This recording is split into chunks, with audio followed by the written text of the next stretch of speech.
Hello everyone, আসসালামু আলাইকুম। প্রিয় এসএসসি 2027 এবং 28 ব্যাচের শিক্ষার্থীরা, তোমরা অনেকে প্রথম অধ্যায়ের কিছু কিছু এমসিকিউ নিয়ে একটু সমস্যায় ভোগো। ঠিক এরকম ক্যাটাগরির 3টি এমসিকিউ নিয়ে আমি তোমাদের সাথে রয়েছি।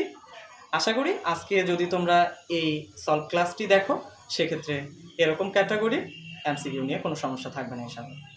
দেখো, ফার্স্ট টাইম একটি এমসিকিউ বলা আছে 1 হেক্টর 1 ন্যানোর কত গুণ। আপডেট একটি কোশ্চেন, রাজশাহী বোর্ড 2024 এসেছে। রিসেন্ট আমরা দেখতে পাচ্ছি এরকম কোশ্চেন চলে আসতেছে। এখানে বলা আছে 1 হেক্টর 1 ন্যানোর কত গুণ। তোমরা যদি এই সকল কোশ্চেন অ্যান্সার করতে যাও, ফার্স্ট টাইম তোমাদের বইয়ে একটি ছক দেওয়া আছে এক অধ্যায়ে। এই ছক থেকে তোমাদের সম্পর্কগুলো একটু মুখস্থ করে ফেলতে হবে। এখানে দেখো 1 হেক্টর বলা আছে। 1 হেক্টর মানে সম্পর্কটা মনে রাখতে হবে। 1 হেক্টর মানে 10 টু দি পাওয়ার 2 বলা আছে। 1 ন্যানো, 1 ন্যানো মানে হচ্ছে 10 ইনভার্স 9। 1 হেক্টর বলতে 10 টু দি পাওয়ার 2 বলছে কত গুণ। এরকম কোশ্চেন করবে। সেক্ষেত্রে তোমরা যেটা করবা, সামনে যেটা থাকবে সেটাকে দিয়ে পরের অংশটাকে ডিভাইড করে দিবা। 1 হেক্টর বলা আছে, তাহলে আমরা যেটা করব, 1 হেক্টর ডিভাইড 1 ন্যানো। 1 হেক্টর দেওয়া আছে, তোমরা একটু ভ্যালু বসাই দিবা। 1 হেক্টর মানে আমরা অলরেডি লিখে ফেলছি 10 টু দি পাওয়ার 2, এবং 1 ন্যানো মানে আমরা লিখে ফেলছি 10 ইনভার্স 9। আশা করি সকলে এই সকল ক্যালকুলেশনের সাথে যুক্ত ছিলা বা এই সকল ক্যালকুলেশনের সাথে সকলে পরিচিত। আমরা জানি সূচকের নিয়ম অনুসারে ভিত্তি যদি একই হয়, পাওয়ারগুলো যদি ভাগ অবস্থায় থাকে। একটু তাকায় দেখো তো, এটা হচ্ছে 10, তার উপর 2 পাওয়ার, ভিত্তি হচ্ছে 10, পাওয়ার হচ্ছে 2। আবার নিচের দিকে তাকালে দেখতে পাচ্ছি ভিত্তি হচ্ছে 10, পাওয়ার হচ্ছে -9। অর্থাৎ উপরের ভিত্তি নিচের ভিত্তি একই। ভিত্তি যদি একই থাকে, পাওয়ারগুলো যদি ভাগ অবস্থায় থাকে, সেক্ষেত্রে আমাদের ফর্মুলা জানা আছে, পাওয়ারগুলোকে বিয়োগ করে দিতে হয়। 10 2 মাইনাস, অলরেডি এখানে একটা মাইনাস আছে, -9। দিস রেজাল্ট আমরা পাবো 10 2 মাইনাসে মাইনাসে +9। একটু ক্যালকুলেশন করো তো, প্লাসে প্লাসে প্লাস, 9 আর 2 কত হয়? 11 অ্যান্সার আমরা পেয়েছি 10 টু দি পাওয়ার 11। অ্যান্সার ঘ। আশা করি বুঝতে পেরেছো। এরপর 2 নম্বর এমসিকিউ, এটিও ঠিক একই ক্যাটাগরি। বলা আছে 1 মিলিসেকেন্ড 1 ন্যানোসেকেন্ড অপেক্ষা কত গুণ। 1 মিলিসেকেন্ড 1 ন্যানোসেকেন্ড অপেক্ষা কত গুণ। এরকম কোশ্চেন মানে আগে আমাকে সম্পর্কটা মনে রাখতে হবে। 1 মিলিসেকেন্ড মানে আমরা যেটা জানি 10 ইনভার্স 3 সেকেন্ড। এখন বলতে পারো যে এখানে সেকেন্ড কেন দিলেন? আগে কোনো তো একক দেননি, আগে জাস্ট বলা ছিল হেক্টর। হেক্টর সাথে তো অন্য কোনো কথা বলা ছিল না। আর হেক্টর মানে আমরা জানি 10 টু দি পাওয়ার 2। ন্যানো, শুধু ন্যানো, এখানে 10 ইনভার্স 9। আর এখানে কিন্তু সেকেন্ড উল্লেখ করা আছে, মিলি আছে প্লাস সেকেন্ড আছে, যার ফলে আমি দিয়েছি 10 ইনভার্স 3 সেকেন্ড। অনুরূপ কেস, ন্যানো সেকেন্ড মানে আমরা জানি 10 ইনভার্স 9 সেকেন্ড। খুব ইজি প্রসেস। আমরা জানি যে যদি কখনো এরকম গুণ চায়, একটা একক আরেকটা এককের কত গুণ, এরকম কোনো কোশ্চেন যদি বলে, সেক্ষেত্রে একটা দিয়ে আরেকটাকে ডিভাইড করে দিতে হয়। 1 মিলি সেকেন্ড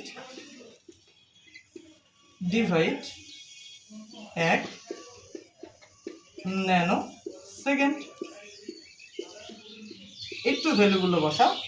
1 মিলি সেকেন্ড মানে আমরা জানি 10 ইনভার্স 3, আর 1 ন্যানো সেকেন্ড মানে আমরা জানি 10 ইনভার্স 9।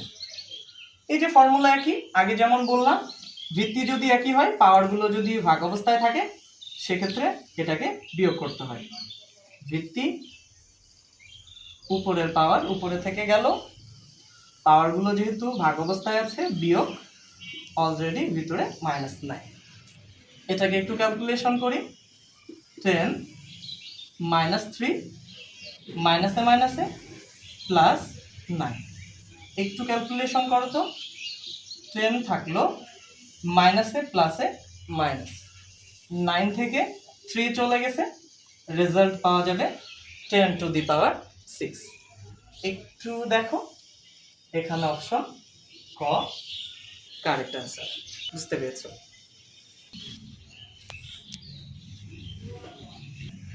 ওকে, এবার হচ্ছে নাম্বার 3 নাম্বার এমসিকিউটাতে একটু তাকাও।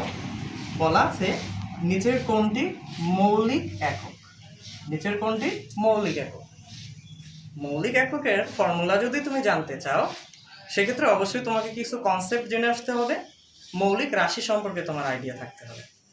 আমরা জানি ফিজিক্সে মৌলিক রাশি রয়েছে 7টি।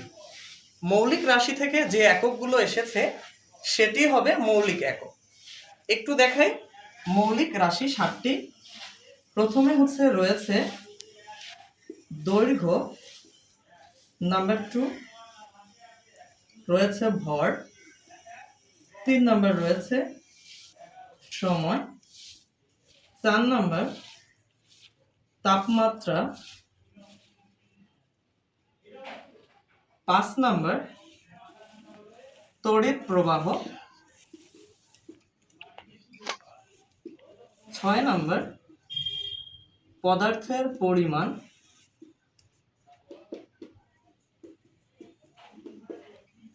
এবং লাস্ট নাম্বার 7 রয়েছে দীপন তীব্রতা। এই 7টি মৌলিক রাশি রয়েছে। এগুলো থেকে যে এককটি আসবে সেটি হবে মৌলিক একক। আমরা যদি একটু তাকাই, দৈর্ঘ্যের একক আমরা জানি মিটার, ভরের একক আমরা জানি কিলোগ্রাম বা কেজি, সময়ের একক আমরা জানি সেকেন্ড, তাপমাত্রার একক আমরা জানি কেলভিন, তড়িৎ প্রবাহের একক আমরা জানি অ্যাম্পিয়ার, পদার্থের পরিমাণের একক আমরা জানি মোল, এবং দীপন তীব্রতার একক আমরা জানি ক্যান্ডেলা। একটু তাকায় দেখো তো কোন অপশনের সাথে মিলে যায়। এখানে দেখতে পাচ্ছ গ নাম্বার অপশনে, ক নাম্বার অপশনে হার্স, খতে রয়েছে জুল, গতে রয়েছে ক্যান্ডেলা এবং ঘতে প্যাসকেল। আশা করি গ নাম্বার অ্যান্সার হবে। এখানে একটু যদি তোমাদের বলতে যাই, হার্স এটি হচ্ছে কম্পাঙ্কের একক। কম্পাঙ্কের একক হার্স। কম্পাঙ্ক কিন্তু মৌলিক রাশি নয়। কম্পাঙ্ককে এফ দ্বারা প্রকাশ করা হয়। আমরা জানি এফ = 1/3। অর্থাৎ যে সকল রাশি মৌলিক রাশির সমন্বয়ে গঠিত হয় সেগুলোকে সাধারণত আমরা লব্ধ রাশি জানি। ঠিক, কম্পাঙ্ক হচ্ছে একটি লব্ধ রাশি, যার ফলে এটি কখনো মৌলিক হতে পারে না। এখানে হচ্ছে জুল,